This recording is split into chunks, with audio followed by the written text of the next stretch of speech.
grabbed your own ball. You done grabbed your own ball.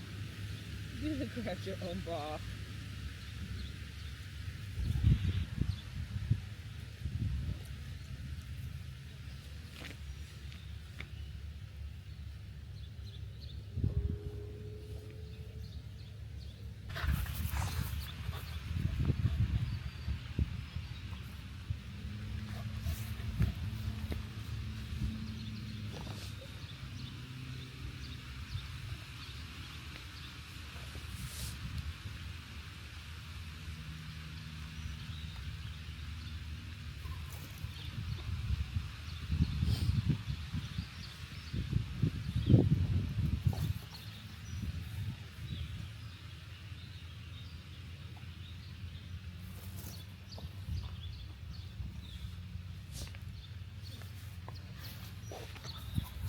One of the biggest lies we usually tell ourselves is that we don't have any valuable skills to sell, but that literally is not true.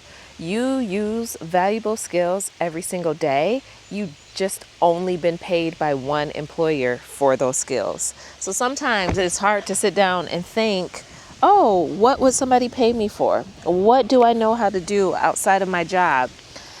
You got to dig a little deeper than that. My point, number one, is the fact that your job title is not your skill.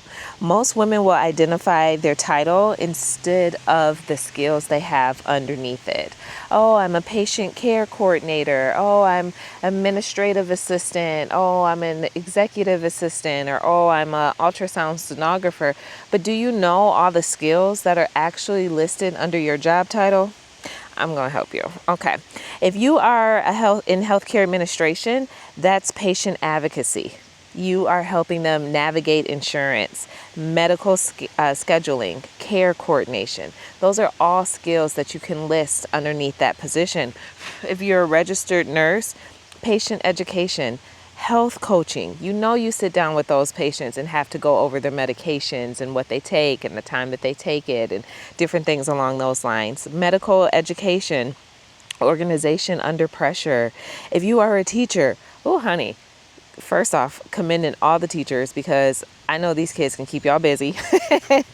You do lesson planning, curriculum creation. You explain difficult concepts to first graders, second graders, third graders, fourth, fifth, sixth, seventh, eighth, ninth, 10th, 11th, and let's be honest, 12th.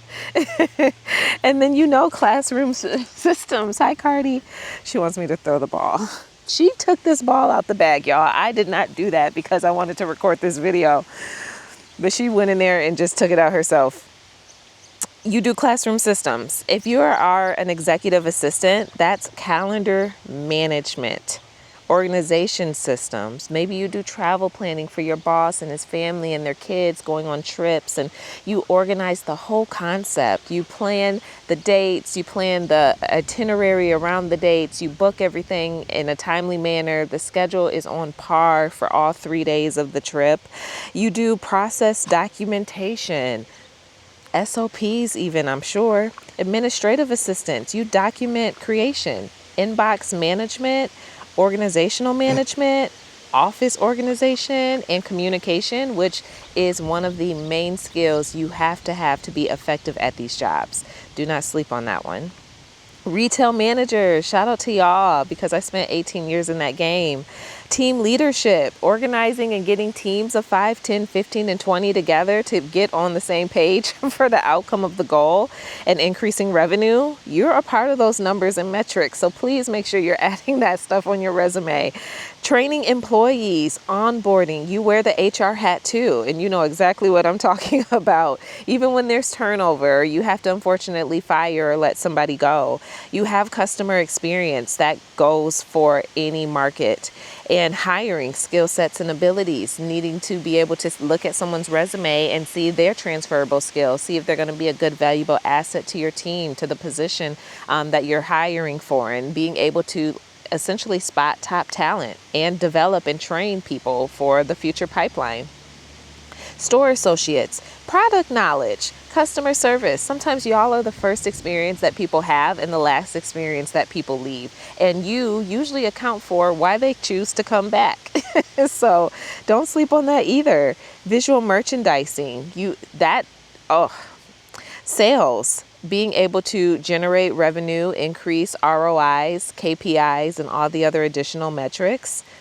HR professionals, resume reviews, interview preparation, hiring systems, employee onboarding, project managers, workflow creation, productivity systems, planning, accountability.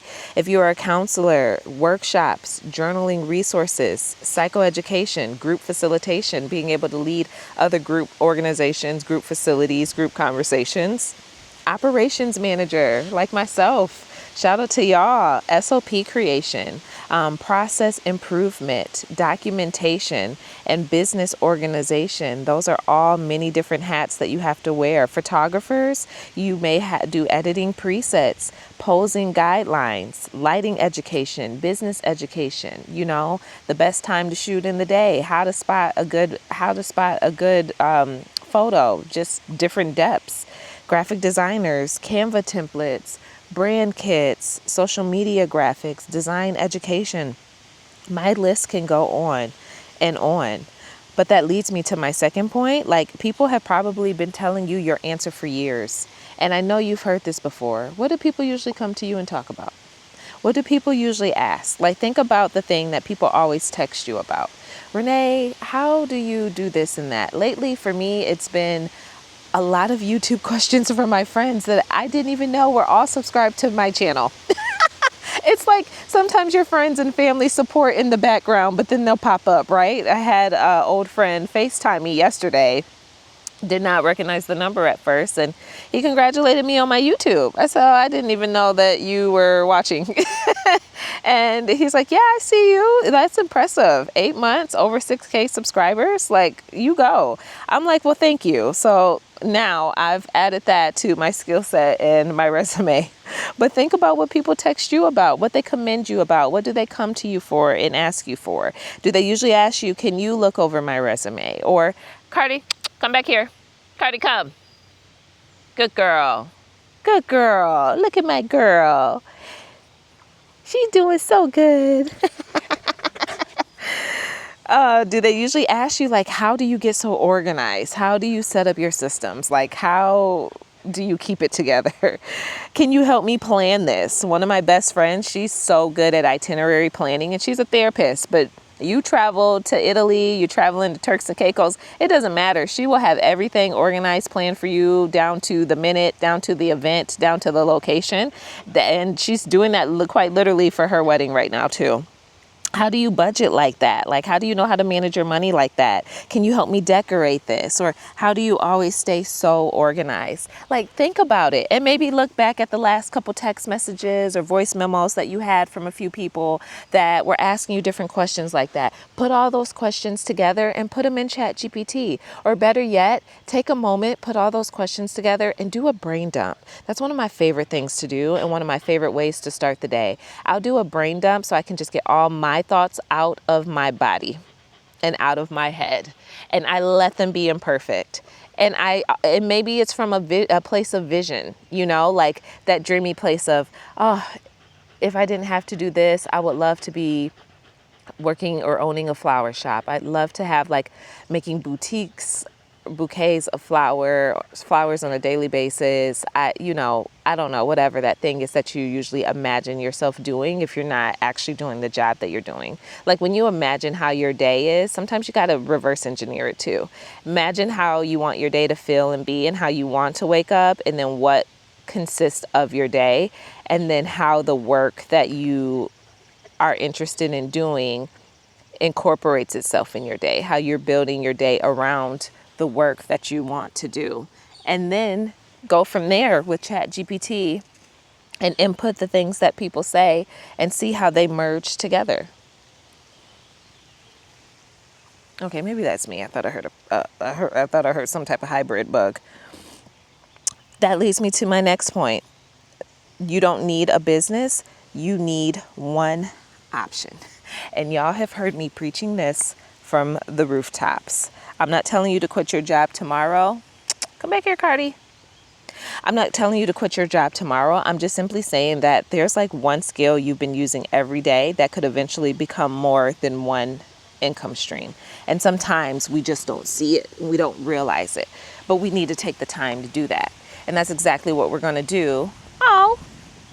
That's exactly what we're going to do in the Build Your First Option cohort. That's one of the weeks we'll spend together, actually unpacking the skills that you have, the skills that can transfer, and how we can break that down into other different options for you to decide which option you want to move forward with, right?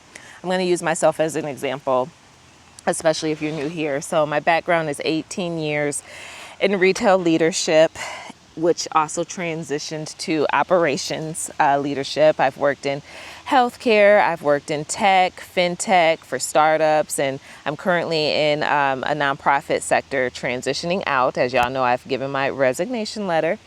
As I have built all of those different skills in all those different sectors, that now has transitioned into me shooting my shot on YouTube. I've been on here for 8 months now and have grown a beautiful community of over 6,000 of you in literally 8 months. And that has transitioned into more skills that I did not know I was signing up for. I got on here because I wanted to try to change my life. If I'm keeping it real, I wanted to change my life. I just went through a breakup and I was really disappointed by that.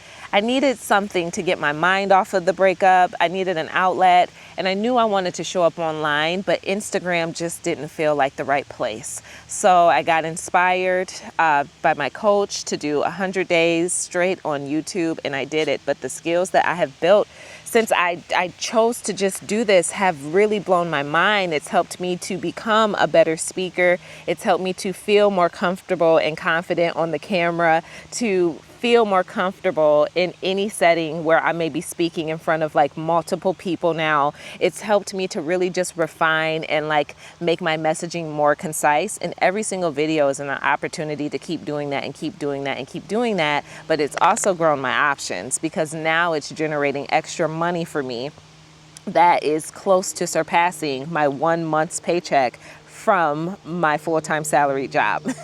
And that is blowing my mind. But then the options have grown, right? Because now not only is YouTube generating extra money for me, kind of growing like compound interest, literally while I sleep, I have been able to create other products that will serve women that are desiring the same journey. I have your first $1,000 map, that's linked below. I have the exit plan for you, that's linked below. If you're ready to start planning your exit from your job, I have the Build Your First Options cohort 1.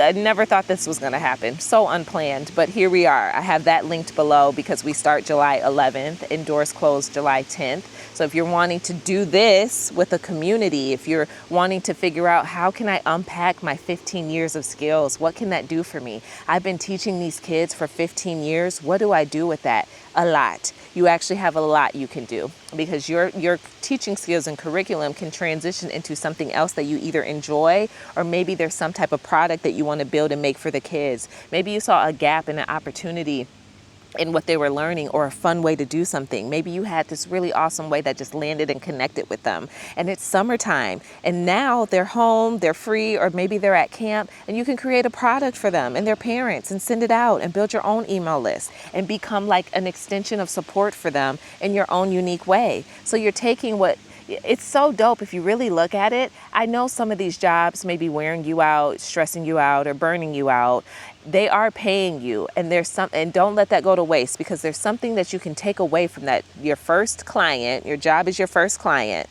There's something you can take away from them right now that you can apply to yourself to grow your own personal option outside of that job. You just got to dig deep to figure out what it is. But we're going to do that together if you're joining us for the cohort. And separate from all of that, I just say all of this to say, Cardi, okay, I'm going to throw this ball one more time, girl. No, I'm not. I'm going to throw it one more time. I say all that to say, if you've been sitting here thinking that you don't know what you have to offer, I want you to stop thinking about it in that way. I want you to spend some time looking at what you've been able to do in your life and what you're doing right now that can transfer over to create extra options for you that you can create a business from. You can create a digital product from. You can create an offer from. You can create consulting. You can create freelancing. Like the list can literally go on and on and on. Start thinking about the problems you've solved over the years, time and time again for other people, because chances are you already know and it's right in front of you. You just may not be able to see it.